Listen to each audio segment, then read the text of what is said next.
Hello, I'm Todd Womack, and I'm here with Senator Bob Corker. It's so great to be with you. Great to be with you as always. Well, thank you. Hey, before we get into the topic at hand, we want to talk Chattanooga, but I'd love to know, are you missing being in the Senate?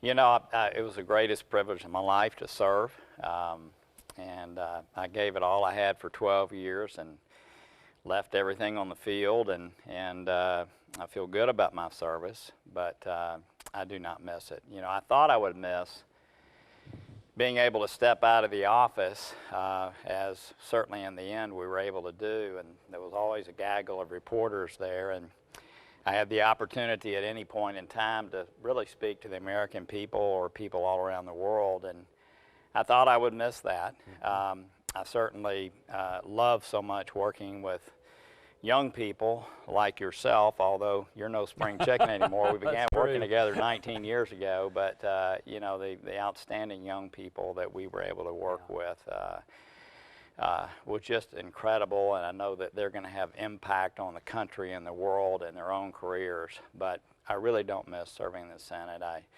am so glad to be home back here in Chattanooga and immersing myself here, but I'm thankful that this listening audience and people around the state and country allowed me to serve the way that I did.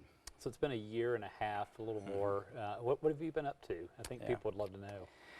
So I really made it a point to immerse myself back here. I heeded the advice of so many people who had left, either former admirals or people at the Pentagon or former senators, and that was to not jump into anything too quickly. But I've invested in a number of companies, and I really have enjoyed helping them grow.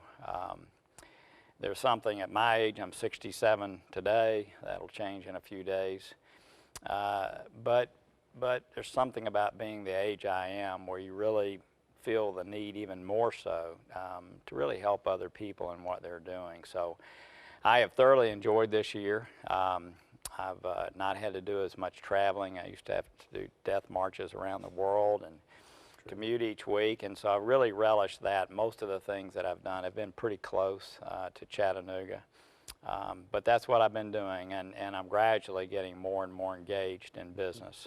But it's been 100% focus on the community, and on business, and of course, so much time with my wonderful family. You really have kind of immersed yourself back in the community, and one of the things we want to talk about today is Chattanooga. I think most people know, but you were mayor here from 2001 to 2005, and I've heard you say many times that it was the best job of your life. Yeah. What is it about being mayor of a community like Chattanooga that makes it the best job ever?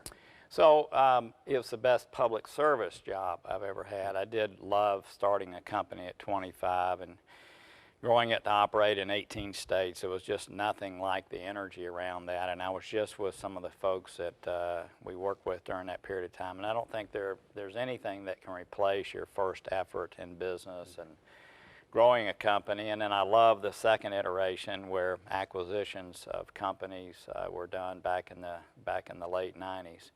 But there's no question that from a public service standpoint, being mayor of the city was by far the most rewarding thing I've ever done. I love being commissioner of finance for our state, which I did in 1995 and 96. And you know, at that time I was the chief operating officer of the state, and I could, with the flick of a pen, make so many things happen, and I just loved that executive side.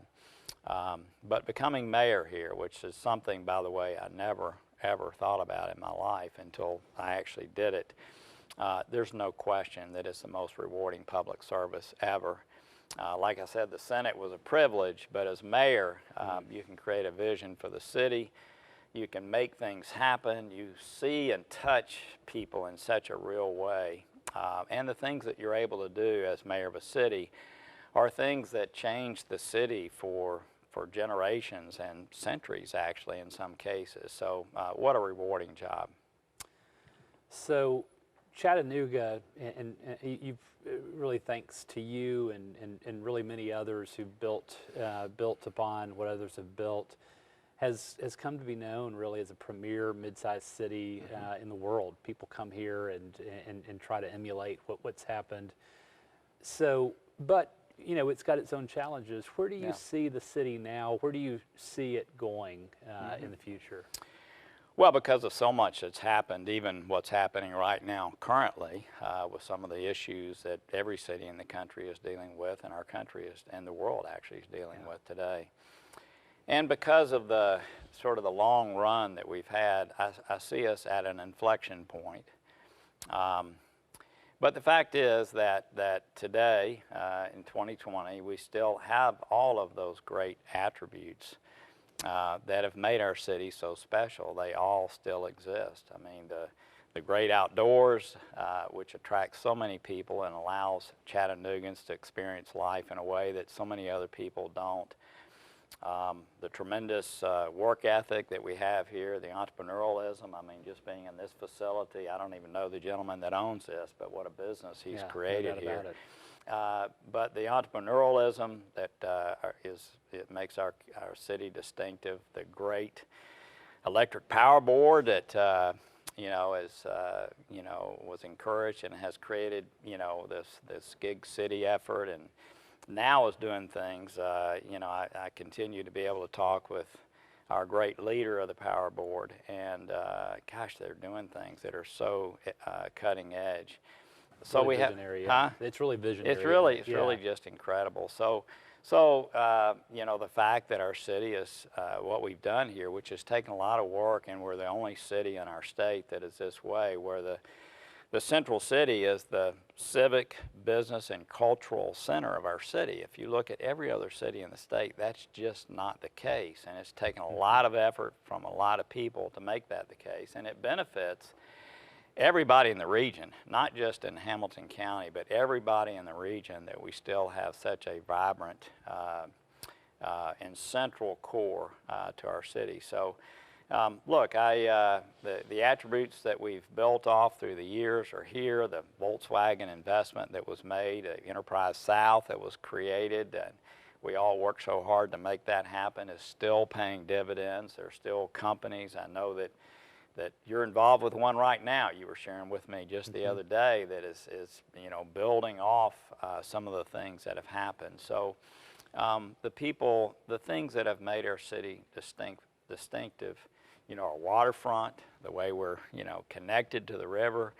By the way, in ways that Memphis has got a great connection to the river there, but really there's no city in our state that is like ours is as it relates to the river. True. So we have so many attributes, and I know I'm wandering on here, but so many attributes that still make us distinctive. And so what we've got to do now is really again you know, capitalize on that, and I know we've been doing that now for many years. So how do you do that? How do you take all those pieces and really ensure that that you make the most out of them? I think Chattanooga is unique. People come here because there's commerce. They come here because there is an entrepreneurial spirit. They come here for the outdoors. How do you take all those pieces, though, and really create a vision around them? So, you know, I've been meeting with people who've been talking about various aspects of our city, and I enjoy doing so. And you know, they're the leaders. I'm not. I'm someone who is wanting to encourage others who are doing the same. And by the way, both our city mayor and our county mayor, when I see them do something that I think is good, I try to text them and cheer them on. And you know, it's a mode that I really like to be in today. But you know, with all of these people that are talking about our city and some of the things they'd like to see happen, the most important effort, I mean, everybody's focused right now on the national race, understandably, that's going to take place in November. But the most important thing to our city is really the next mayor's race. That's right. I mean, the mayor It really is the focus of our city.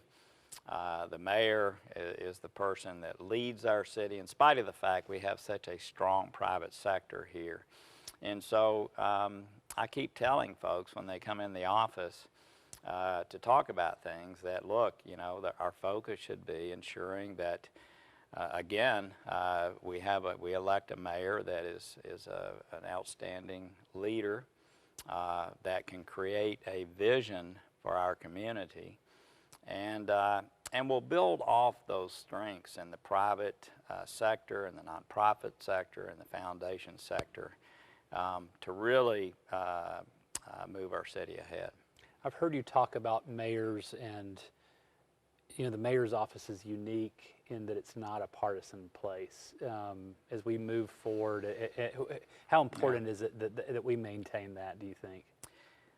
Incredibly important. I mean, there's just absolutely nothing about being mayor that should be partisan. Nothing. To me, I think that the people that are most successful in that position look at being mayor as a civic endeavor, not a political job, as a civic endeavor. I know when thankfully people encouraged me to run, and I still thank those people who made me think of something I otherwise never would have thought about the rest of my life. I'm never in my life. But I thank them for all that they did to encourage me to run, and it was strictly as a civic endeavor. And I think that running as a civic leader who's done something else and just wants to make our city better is what I hope is going to happen in this next race. And then I hope that person will view themselves as the conductor of a symphony.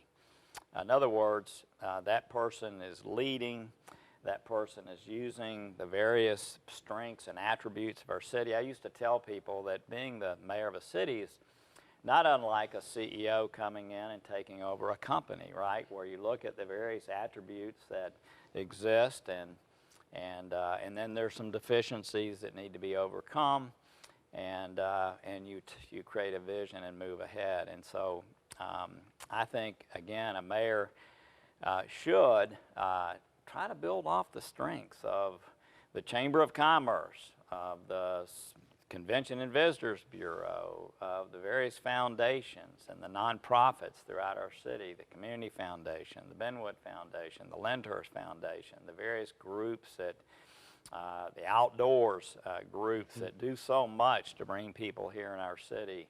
I mean, I could go on and on and on, but we've got the Electric Power Board, as I've already mentioned, but we have such a plethora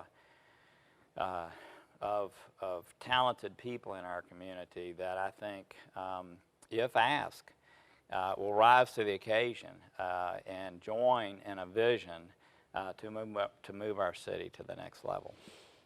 So as we, we're in you mentioned it a second ago, we've got a lot of challenges as a country, as a world right now. Chattanooga is not immune from those. You've got, some social unrest, you've got a pandemic, you've got really probably an economic downturn to some degree. We'll see what that looks like. What are your concerns about the future, and how do you mitigate those?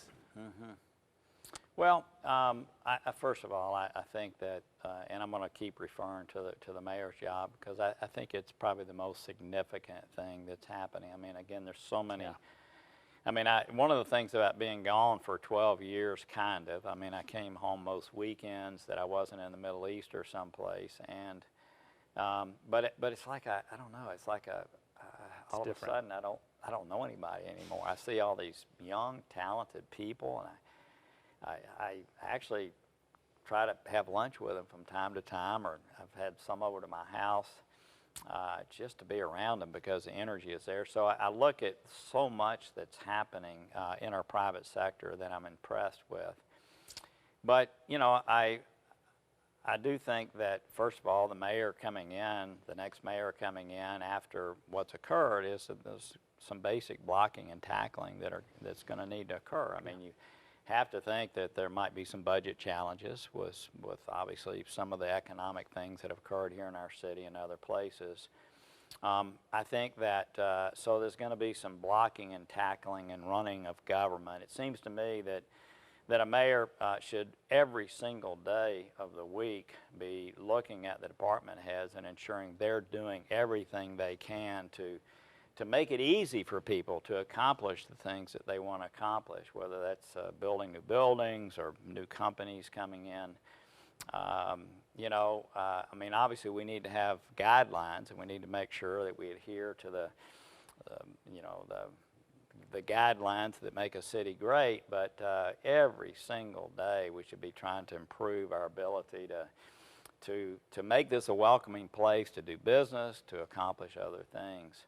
And then I think that we really need to focus, double down on recruitment. I think we have such a tremendous opportunity in our community right now. Look, this is I don't know how long this occurs, but certainly most places that have a high quality of life like Chattanooga has are attracting people. I mean, I'm hearing stories of people coming in and buying homes, you know, just walking in from other places in the Northeast or some places in the Midwest, coming down here, some people coming up from other places.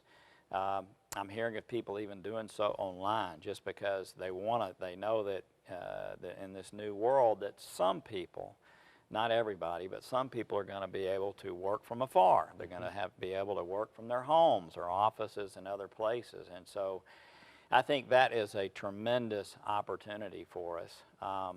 But I think also the continued recruitment of companies here.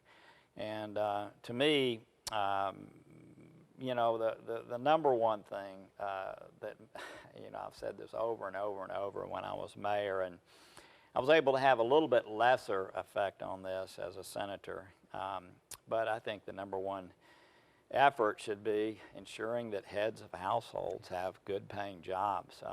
In my first company, Bencor, I just saw the transformation of families as people came in working at a certain level, and the company grew for the first 9.5 years at 80% a year. And so you saw people migrate, you know, grow. They you know, moved higher and higher and higher in the company and had more and more responsibility. And with that came other, you know, salary and bonuses and those kinds of things. And you just saw the way it affected their families and the way they looked at the world. And so, again, I think, and when companies come here, by the way, or when companies come here, number one, it kind of it raises all boats. It really does, because, you know, other companies benefit from that, but also employees benefit from other opportunities. When talent comes here, I mean, I can think of a few. I just got a text yesterday from a young man who moved here from Alabama. He came up to Chattanooga to start a company. He did so incredibly successfully, but by virtue of him coming here, a lot of Chattanoogans are employed. So again, I think both reaching out to talent, and I've been in some meetings with folks who are attempting to do that, but also recruitment. And I would say, and I know this is a chamber-sponsored event, but this is the way I felt when I was mayor, this is the way I felt all along. The entity that needs to be charged with recruitment and fully supported is the Chamber of Commerce. If it can't carry out that effort, then maybe folks should look elsewhere. But to me, that is the entity. Again, building the strength outside. The two mayors, in my opinion, should meet with the chamber every single month and go over every single possibility of who might recruit. Hold the chamber accountable, hold them accountable, make sure there's strength there. But at the same time, should be available to do whatever they need to do. I remember Claude Ramsey and I going to a lot of places we didn't really want to go to, both in our country and outside of our country, but it paid dividends, no doubt. And when those things happen, I think I've shared this before. I know you know it, but I remember getting the call from Volkswagen. I was sitting in an energy hearing. By this time I was a senator, but we had begun the process of, we completed Enterprise South with Claude and had the interchange put in, and we thought Toyota was going to come here. They went to Mississippi. You and I made the first call, I know, to Volkswagen, and they came over to our humble offices at that time. They were pretty humble. And, I remember when they announced that they were coming, or when they, not announced, but when they called me from the boardroom in Germany, I was in a committee hearing in Washington, and I was so, I still get overwhelmed. so overwhelmed. I had to, so embarrassed. A bunch of stoic Germans on the other end of the phone, and I told them I had to call them right back and gain my composure. But you knew the effect that that was going to have on thousands of people in Chattanooga and their families, their children, everything about the way they live their daily lives. So those kind of things matter in a community. They matter to everyone in the community, and I hope it's something that we'll double down on as we move ahead. So as we wrap up, you're a vision guy. It's just natural for you, but maybe even more than that, you're a cheerleader, I feel like. So what are you most excited about as we look into the future for this community? What excites you most? Well, I'm excited about, I'm excied about watching what's going to happen unfold over the next period of time until the election in March, and how various candidates are going to, as they run. I mean, a big part of running is laying out what you're going to do. And as you remember, it's important when you come into the mayor's job that you, in my opinion anyway, you get every single thing that you said you were going to do underway within the first 6 months. You have to, and then reload again. Let's reload and go again. Period. And because it's not a political job, it's a job that you can throw deep on every play. I mean, it's not a. To me, it's not a blocking and tackling kind of job. It's a job where you need to do the blocking and tackling to be able to be successful. But look, I'm excited about seeing what's going to unfold here in our community and what type of leadership they're going to embrace. I appreciate the fact that from time to time, people like you and me and others are called upon to help, and I'm excited about that. I'm just excited about living here and being a part of our community. At the same time, I do want to say one other thing. I've lived by this thing that that affected me at a young age, and I think we are blessed to be a blessing, and I know that you are, and I know I feel that way very deeply. And it's really that thing, that sense of feeling that got me involved in the community in the first place. I'd had an experience on a mission trip to Haiti. I knew that I couldn't be doing those kind of things with a company growing at 80%. I began to work on Reed and Mitchell streets in my late 20s and early 30s, where I saw at that time, of course that part of town is totally different now, but I began to see the plight that so many Chattanoogans were living in, and it was just hard for me to believe that we had people that didn't have adequate housing, and myself and others led the creation of Chattanooga Neighborhood Enterprise that helped over 10,000 people with affordable housing.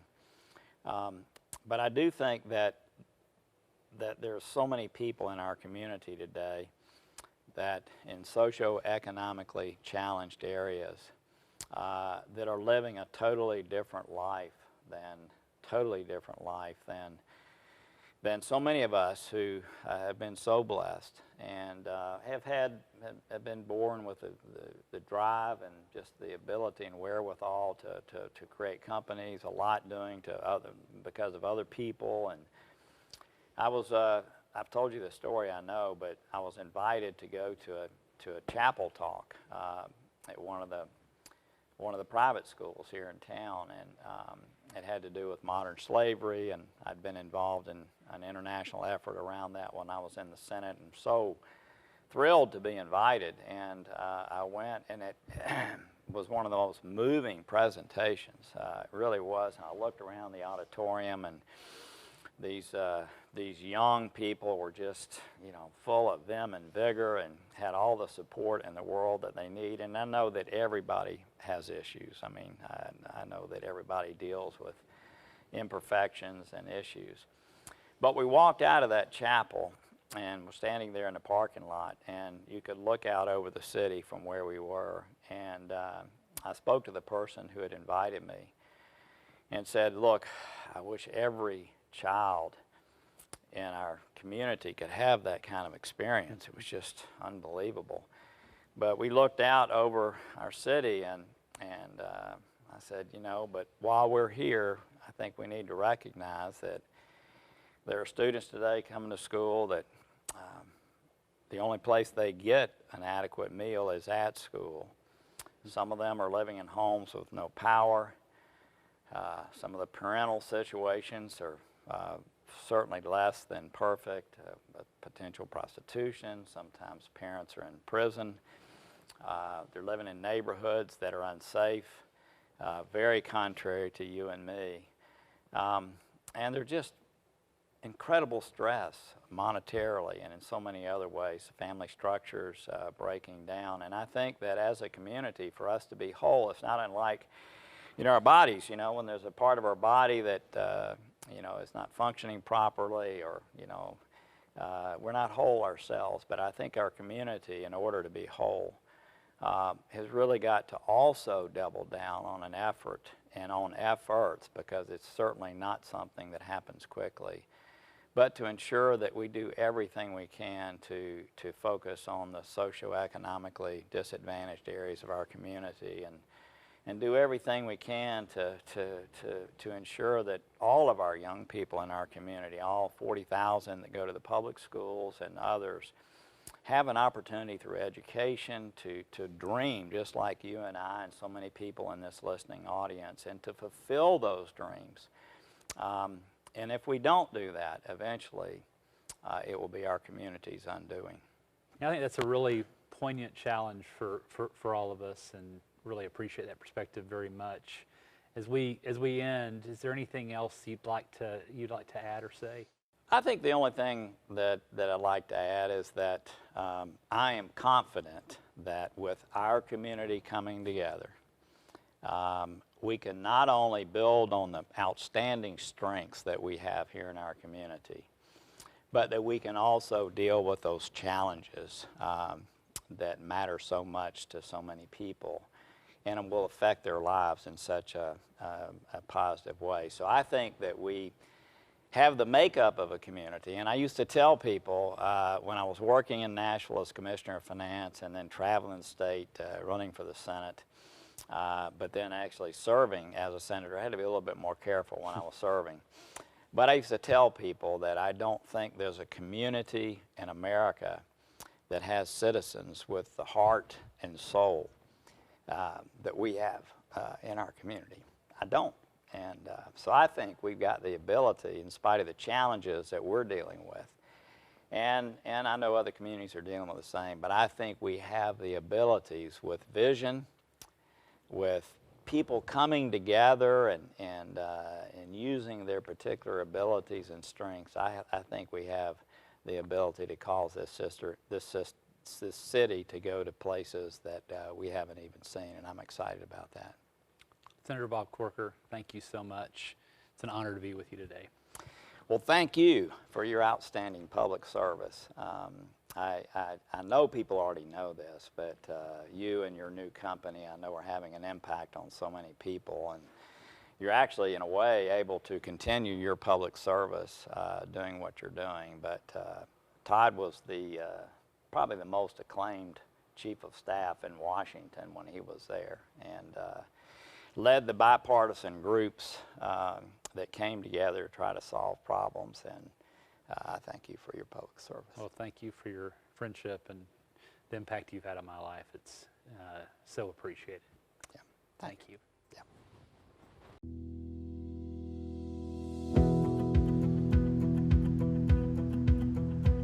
Cybersecurity is the #1 threat to businesses today. So how secure is your company? Most companies are not properly secured against cyber attacks, and often unaware of the threats they face every day. Thinking about your company's security can leave you feeling extremely vulnerable. It's just not right that your company could lose everything because of a cyber criminal. Nobody should have to spend time and money dealing with cyber attacks, but it's unavoidable. This is why we launched InfoSystems Protect, a cybersecurity service designed to transform your company from vulnerable to secure and confident. We refuse to just stand by while our community is under attack. InfoSystems Protect is a SOC 2 certified services provider, the gold standard in cybersecurity certification. We make cybersecurity easy for our customers, and we're ready to go to work for you. For nearly 30 years, Barcom's been a technology provider to businesses all across North America. Since we're headquartered in Chattanooga, many of those are right here in Tennessee. Our solutions automate manual processes and add flexibility to existing systems to create greater operating efficiencies. Whether it's using barcodes, RFID, or vision to improve inventory tracking and management, or designing a solution to increase worker productivity while keeping them safe, Barcom can make it work. It's critical for us to have a provider that's reliable and that we believe in. We don't have to host equipment in our office. We can literally take advantage of cloud services in the way that they should be taken advantage of. 40 clients that we work with every day are outside of the state of Tennessee. And so every time we tell them about EPB's internet, they instantly are jealous, and we're happy about that.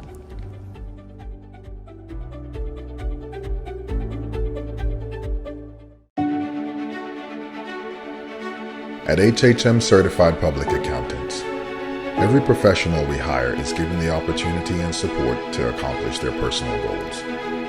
10 years ago, 4 of our staff accountants set their sights on becoming partner. They worked hard, honed their accounting skills, asked tough questions, became involved in the community, and cultivated strong relationships with clients who rely on them for proactive guidance. Recently, all 4 were named partner. 10 years from now, where will your business be? Choose a team that is equipped to support your business and personal endeavors. We have consistently invested time and resources in our staff so that as our firm continues to grow, our service and commitment to each and every client remains our highest priority. Our newest generation of HHM partners are dedicated to continuing our legacy of commitment to every member of our staff, our clients, and our community.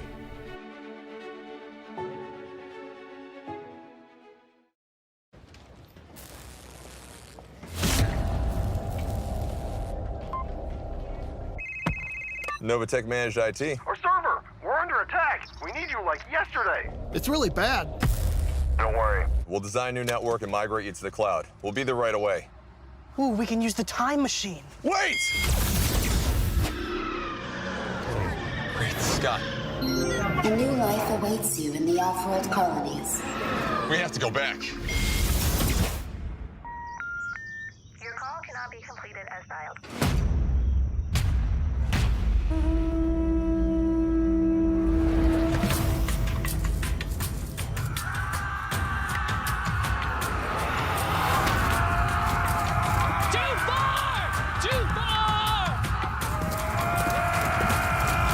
Novatech, IT Management Services.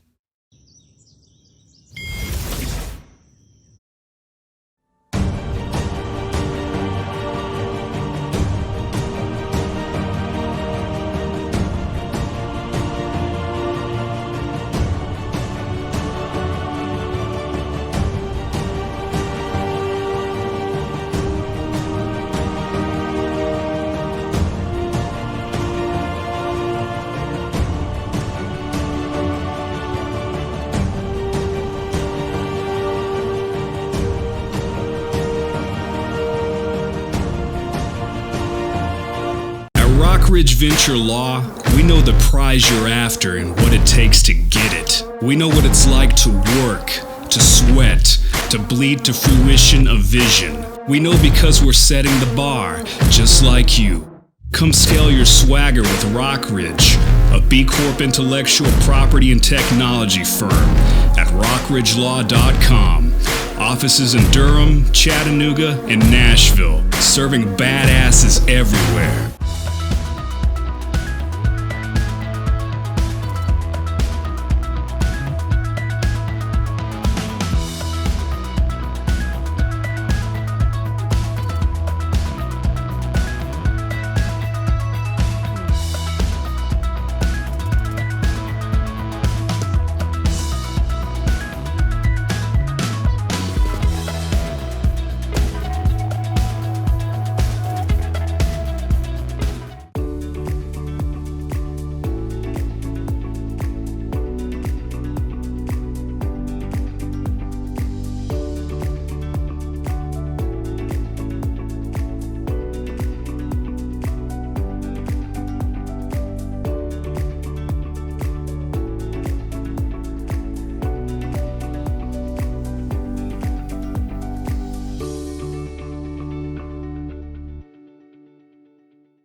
Hi, I'm George Wilson with Southern Payroll and Benefits. Our team is headquartered right here in Chattanooga, and we assist local small and mid-sized businesses with their payroll, human resource, accounting, benefit, and insurance needs. Recently, we've been assisting clients with the various SBA loan programs, whether it's the PPP, EIDL, or even the upcoming payroll tax cut holiday. Not only that, we've pledged to give back 2% of all payroll proceeds to the charity of each client's choosing. Thanks, and I look forward to working with you.